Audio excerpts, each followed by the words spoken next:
3, que dice su altavoz no está funcionando, la grabación no incluirá audio. ¿Ahora qué hago acá? No tengo para mandar audio. ¿Cómo hago? Dice comprobar mi altavoz. Ya sé qué voy a hacer. A ver. Ya está grabando, ¿no? ¿Sí? Dice, pero no va a incluir el audio, dice. Conectar y lo voy a conectar a la PC. Ojalá que funcione.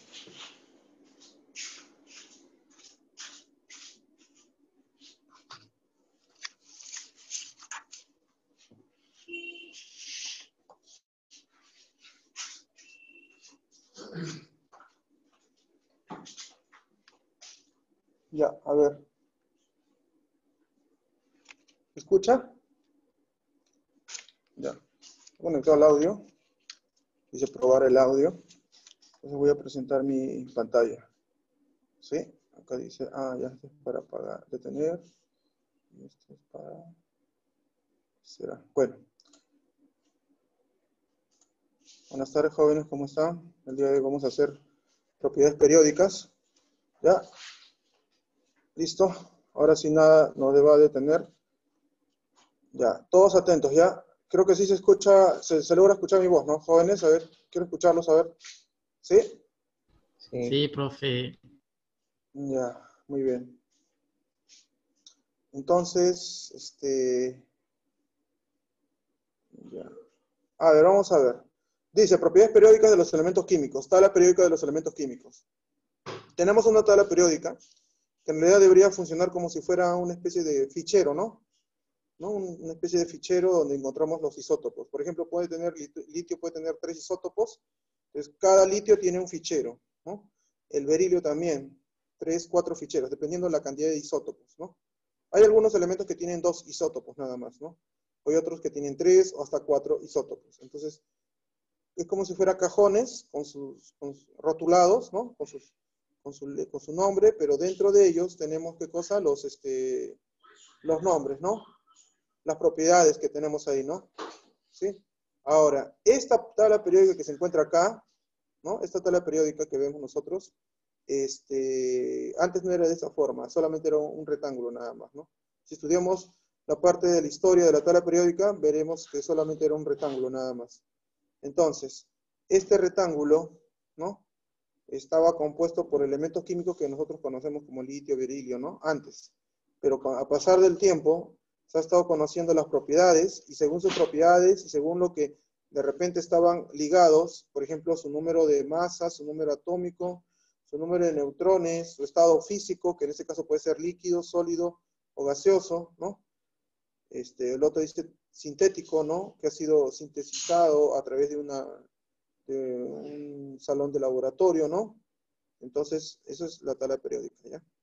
Entonces, tenemos todos los elementos químicos de la tabla periódica acá, ¿no? Obviamente separado mediante una curva en el cual me separan, ¿no? En este caso los metales y los no metales y los metaloides, ¿no? Ya, vamos a pasar al siguiente. Las propiedades que existen en la tabla periódica, ¿no? Son las siguientes. Primero, electronegatividad. La electronegatividad de un elemento mide la tendencia relativa, así dice, del átomo a atraer electrones hacia él mismo, ¿no? Hacia sí, dice acá, ¿no? Hacia él mismo, debería decir acá, cuando se combina químicamente con otro átomo. Según la escala de Linus-Pauling, indica que la electronegatividad va a depender de lo siguiente. Si tienes menor electronegatividad, ¿no? Menor o baja electronegatividad, vas a perder electrones. Entonces sería metal, ¿no? Sería un elemento metálico. En cambio, cuando va aumentando la electronegatividad, eso quiere decir que te conviertes en un metal, ¿no? En un metal. Ahora, si se convierte en un metal, gana electrones. En cambio, cuando tú tienes una baja electronegatividad, pierde electrones, ¿no? Pierde electrones. Entonces, estamos viendo dos cosas acá, ¿no? De que la propiedad llamada electronegatividad me separa los metales y los no metales. Solamente con esa propiedad numérica, ¿ya? Entonces, un momentito, por favor. Un momento, voy a apagar mi audio. Ya, listo, ahora sí me escuchan. Voy a Profe, pasar a la... Sí, Dígame, dígame. ¿El PPT lo subió en el Classroom? Todavía no. Lo voy a subir terminando la clase aproximadamente a las 6 de la tarde. Lo subo con su práctica. ¿Ya? Ok. Ya, a ver, vamos con la siguiente propiedad. A ver, se entendió qué cosa es electronegatividad, ¿no? Es una propiedad de la tabla periódica, ¿no? Que en este caso mide la tendencia relativa de un átomo para atraer electrones. Quiere decir que si yo me voy a la tabla periódica de arriba, ¿no? Los elementos que tienen mayor electronegatividad se encuentran a tu derecha. Obviamente que quitando estos gases nobles, ¿no? Porque su electronegatividad es cero. Entonces, estos elementos químicos de color verde que se presentan a continuación son los que tienen mayor electronegatividad. Pero cuando se van tirando más a la derecha, ¿no? Tienen mayor electronegatividad. El elemento químico que tiene mayor electronegatividad es el flúor, 4.0. Pero si nos vamos hacia los elementos metálicos, el elemento químico que tiene menor electronegatividad es el francio, 0,7. ¿Ya? 0,7. Es el menor de electronegatividad que tiene como propiedad. Entonces la electronegatividad, ¿cómo varía? De izquierda a derecha. De izquierda a derecha aumenta. De abajo hacia arriba aumenta. Contrario, si yo quiero disminuir la electronegatividad, sería contrario. Va de derecha a izquierda, disminuye, y de arriba hacia abajo disminuye. Entonces son un grupo de flechas que yo podría hacer, ¿no? En este caso, si hago una flecha así, ¿no? Como la que estoy mostrando, ahorita estoy graficando, la electronegatividad tendría que variar ahí, ¿no? A ver, vamos a ver. Hacia este lado aumenta, miren. En ese sentido de la flecha. Aumentaría la electronegatividad, ¿no? De izquierda a derecha aumenta. Y de abajo hacia arriba aumentaría, ¿no? Ahí aumenta la electronegatividad, ¿no? ¿Por qué? Porque tiene la capacidad de poder, ¿no? En ese caso, atraer más electrones hacia el mismo. Obviamente que tenemos que descartar los gases nobles. Olvídense de los gases nobles. Son gases inertes, ¿ya? Entonces, va a aumentar de abajo hacia arriba, ¿no? ¿En qué? En una columna, en esta columna llamada grupo. En un grupo aumenta de abajo hacia arriba. Y en un periodo, ¿cómo varía? De izquierda a derecha, aumenta. ¿No? Aumenta. ¿Sí? Aumenta. Siempre señalando al elemento químico que tiene mayor electronegatividad. Ahí aumentará. ¿Ya? Ahí aumenta. Entonces, aumenta hacia ese lado, ¿no? Aumenta hacia ese lado. Ya está. A ver, vamos a ver. Giremos esto acá así. A ver, vamos a ver. Ya está. Siempre apuntando hacia el flúor que tiene mayor electronegatividad. ¿Ya? Es el que tiene mayor electronegatividad. Siempre vamos a hacer variar hacia ese lado. ¿Ya? ¿Listo? Ya. Ahí está. Muy bien. Entonces, caso contrario, si quiero disminuir la electronegatividad, volteo las flechas. Nada más, volteo las flechas. Listo. No se queda sonado. B, dice, energía de ionización. ¿Qué cosa es la energía de ionización? Es la energía mínima, ¿ya? Que se requiere para quitar un electrón de su nivel más externo, ¿no? De su nivel más externo. Entonces, yo tengo un elemento químico cualquiera. Le doy una cierta energía y si yo con esa energía permito que ese elemento libere un electrón, entonces sería energía de ionización. ¿Ya? Vuelvo a repetir, ¿ah? Tengo un elemento químico, le agrego energía, y si le agrego energía y siento o compruebo que se eliminó un electrón, entonces diré que esa sería la energía de ionización. Por ejemplo, para el litio, tiene una energía de ionización de 8,63 por 10 a la menos 22 kilojoules. ¿Ya? Kilojoules. Esa sería la energía. Puede ser calorífica, ¿no? O en forma de luz, cualquiera de los dos. ¿Ya? Los tipos de energía. Y son medidos en kilojoules. Si tú le das energía al litio, libera un electrón, se forma el litio más 1, gaseoso, ¿no? Obviamente que estamos trabajando en sustancias gaseosas. ¿Sí? Sustancias gaseosas. O sea, el litio tenemos que gasificarlo. ¿Ya?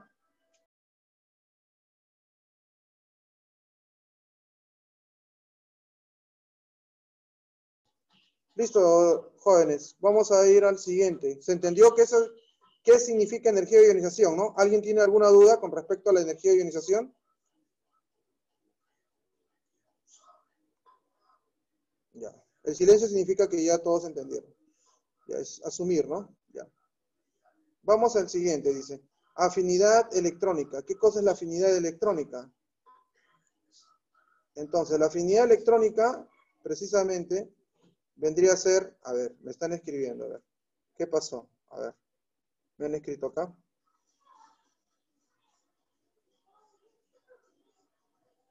Ah, ya. Claro. Sí, por eso estaba diciendo yo, pero no me parece ninguno, no me parece nada. Es que estamos grabando la clase y no me puedo fijar si es que ingresa alguien o no ingresa nada. ¿Ya? A ver, que mande otra vez entre, si no en todo caso, por favor, Íñigo. Ya, entonces estábamos hablando qué cosa es la afinidad electrónica, ¿no? Es también llamado electroafinidad. Es la cantidad de energía que absorbe cuando se añade un electrón a un átomo gaseoso. O sea, tú le agregas un electrón, entonces, ¿qué va a pasar con este elemento gaseoso? ¿No? Va a liberar energía. Y eso sería la electroafinidad, ¿no? O llamado afinidad electrónica, ¿ya? Electroafinidad o afinidad electrónica. Entonces, si un elemento químico es afín a un electrón, entonces libera energía. En cambio, hay elementos químicos que no son afines a los electrones. ¿Quiénes son? Los metales, ¿no? Los metales no necesitan electrones, ¿no? Al contrario, ellos quieren liberar electrones. Entonces, sacando tu cuenta, si los elementos químicos metálicos no necesitan electrones, no les gusta los electrones, al contrario, liberan, entonces ellos deben tener una afinidad electrónica baja. Y entonces quiere decir que los no metales son los que tienen alta afinidad electrónica. Su electroafinidad es alta. Entonces, la energía que se libera cuando un átomo gaseoso recibe un electrón, entonces eso se llama electroafinidad, ¿no? Quiere decir que en este caso el elemento químico es afín, ¿no? A un electrón. Por ejemplo, el cloro es no metálico, ¿no es cierto? Y se ubica en esa zona de la tabla periódica, ¿no es cierto? Ahora, ese cloro gaseoso, cuando tú le agregas un electrón, ¿no? Tranquilamente lo recibe, ¿no? Y va a liberar una energía. Cuando libera energía, ¿no? Esa energía se llamará energía de afinidad electrónica, ¿no? Es la electroafinidad, ¿no? Cuando libera. Pero cuando tú pones acá un metal, por ejemplo sodio, más un electrón, no pasa nada. Sigue siendo sodio normal. No libera energía. Quiere decir que su afinidad electrónica es tan pequeña que no logra atrapar el electrón que se le está dando, ¿no? Que se le está agregando. ¿Sí? Ya. Entonces, ya está. Esa sería electroafinidad. Vamos al siguiente. Esto es lo más fácil que nosotros habíamos estudiado en esa época cuando estábamos en las clases presenciales. El radio atómico. El radio atómico era una propiedad del cual no se agarra de frente a un átomo, sino se agarra a dos átomos, ¿no? Entonces agarramos dos átomos, ubicamos sus centros, y ese sería el diámetro, ¿no? De ese átomo sería entre dos, ¿no? Mejor dicho, la distancia que existe entre dos núcleos, ¿no? Viene a ser la mitad del diámetro. Entonces, dice, el tamaño de un átomo depende del medio inmediato, es decir, de su interacción con los átomos circundantes. En los metales, los átomos están muy juntos y por ello es adecuado definir el radio atómico como la mitad de la distancia internuclear, ¿ves? Internuclear de los dos átomos idénticos unidos mediante enlace químico. Entonces, esa sería la mitad de la distancia internuclear. Entonces, la mitad de la distancia internuclear entre núcleos de dos átomos idénticos unidos en un enlace químico, la distancia internuclear. Entonces, ahí está la definición de lo que es radioatómico, y si nosotros nos vamos a una tabla periódica, podremos ver acá que el elemento químico que tiene mayor radio atómico, en este caso sería el francio. Si yo lo dibujo así, por ejemplo, puedo dibujar acá una esfera, ¿ya? Ese sería uno. Acá yo dibujaría otra esfera, que vendría a ser el radio, que vendría a ser menos. Eso lo hicimos en clase también, en las clases presenciales, ¿sí? Acá también tengo una esfera pequeña, y así voy dibujando más esferas, y van achicándose, ¿no? Entonces, el que tiene mayor radio es el francio. El litio es el que tiene menor radio. A ver, preguntas. ¿Qué dice? Luego, ¿qué dice? ¿Qué es la distancia internuclear? Me dice. Es la distancia entre dos núcleos. Es distancia internuclear. Distancia entre dos núcleos. Listo. A ver, vamos a ver es esto, ¿no? Estos son los átomos, ¿no? Que estamos presenciando, ¿no? Ya está. Ahí está. Entonces, estos son los átomos, sus radios, ¿no? Sus volúmenes van a disminuyendo en este sentido, ¿no? Ahí está la definición. Y podemos ver también que a medida que va aumentando el número atómico, va aumentando ¿qué cosa? El radio. Y a medida que va disminuyendo el radio atómico, va disminuyendo también, ¿no es cierto? Entonces yo podría copiar esto de acá, o dibujar de repente otra vez mis esferitas por acá, ¿no? Otra esfera, otra vez, y va achicándose, ¿no? Voy achicando, ¿no? Ya está. Y así, ¿no? ¿No? Así van achicando. Ese es el radio atómico, ¿no? Así, en ese sentido van aumentando. También hablamos del radio iónico. ¿Qué cosa es el radio iónico? El radio iónico dice que nos proporciona el tamaño relativo de los iones. Cuando tú le aumentas electrones, el radio aumenta. Cuando tú le quitas electrones, el radio disminuye. Acuérdate que este radio o este volumen depende mucho de los niveles. Ahora, cuando tú arrancas más electrones, se va volviendo más pequeño porque le estás quitando electrones. A la vez le estás quitando la capacidad de tener niveles. Entonces, esa capacidad de tener niveles va disminuyendo, ¿no? Vas quitando, desaparece este nivel. Vas quitando, desaparece el nivel. Entonces vas a ver siendo más chiquito.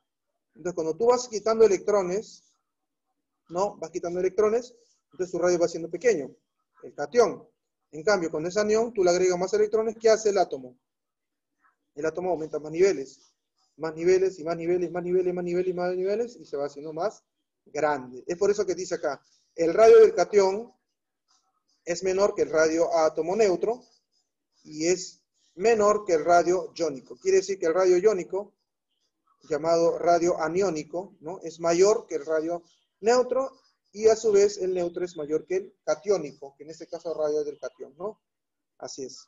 Ahora dice, en las especies isoelectrónicas, aquellas especies que se cumple que el radio varía en forma inversamente proporcional a su carga nuclear, es decir, que a menor carga nuclear, mayor será el radio. ¿Qué pasa si todos son isoelectrónicos? Ahí está el caso. ¿Qué pasa si todos son isoelectrónicos? ¿Qué cosas isoelectrónicos? Son aquellas sustancias que tienen misma cantidad de electrones. ¿Ahí qué sucederá? Dice, en especies isoelectrónicas se cumple que el radio varía en forma inversa a la carga.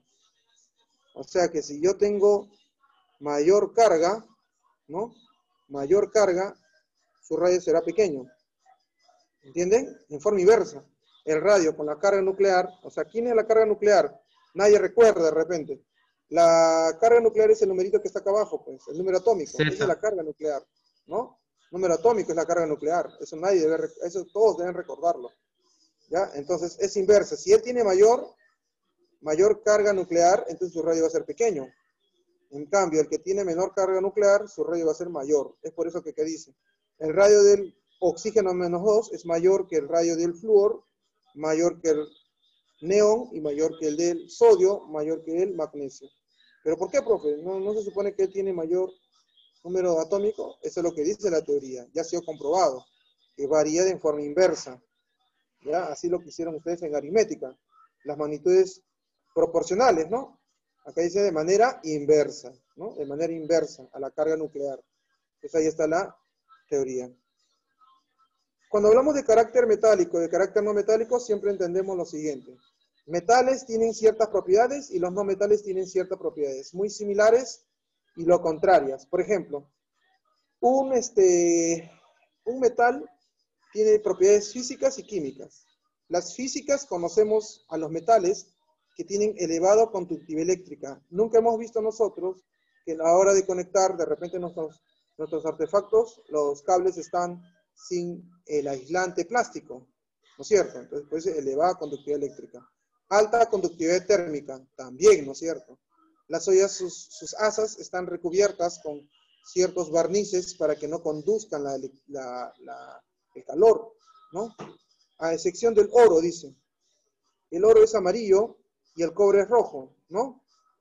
El resto presenta color gris metálico, brillo metálico. Son sólidos a excepción del mercurio. El mercurio es la excepción de todos estos.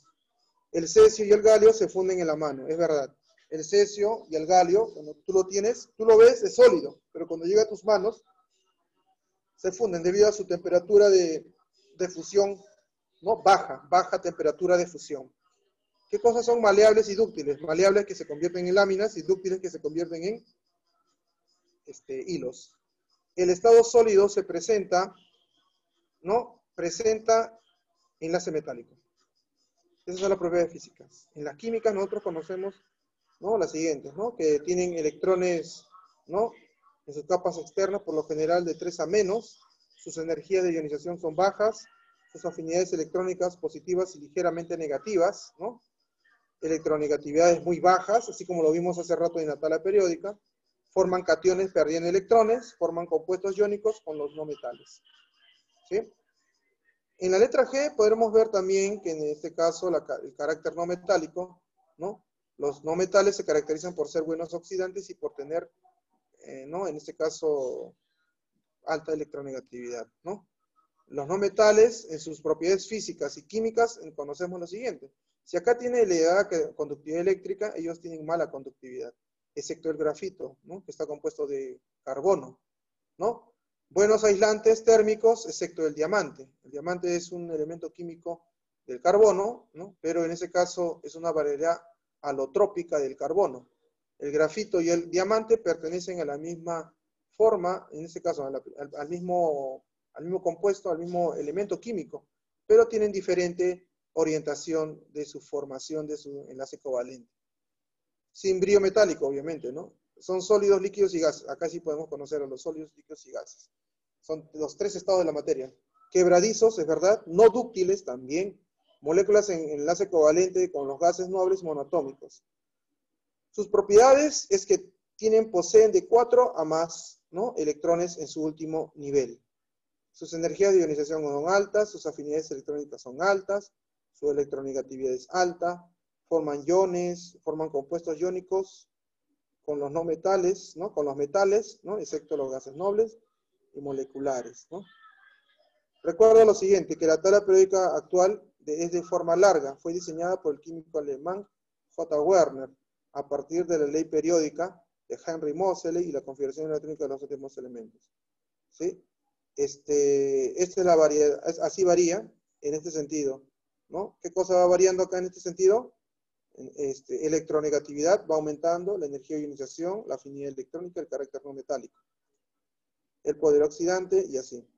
Acá también va aumentando el poder oxidante, ¿no? Y de forma inversa va aumentando las otras propiedades, ¿no? Poder reductor, volumen atómico, ¿no? Y así. Vamos a pasar a un ejercicio. Dice, indica lo correcto con respecto a la configuración electrónica. Dice, es un elemento paramagnético, tiene 4 electrones de valencia, es un elemento de la transición, forma enlace metálico, es un halógeno. Primero, ¿cuántos electrones tiene en su último nivel? En su último nivel estamos viendo que presenta, ¿no? ¿Presenta cuántos? 5. Entonces tiene 5 electrones. 5 electrones. 5 electrones en su último nivel. Ahora, el último nivel es el P. Y tiene electrones, en este caso, desapareados. Entonces sí es un elemento paramagnético. ¿Por qué? Porque tiene electrones, en este caso, ¿no? Desapareados. ¿Sí? A ver, creo que se va a acabar ya. Ya se terminó de grabar, creo. Bueno, sigue grabando. Ya. A ver, se va a terminar y van a volver a entrar, ya jóvenes, con el mismo link. Entren con el mismo link, terminamos la clase y esto termina a las 5:20 todavía. Faltan 20 minutos y entran nomás.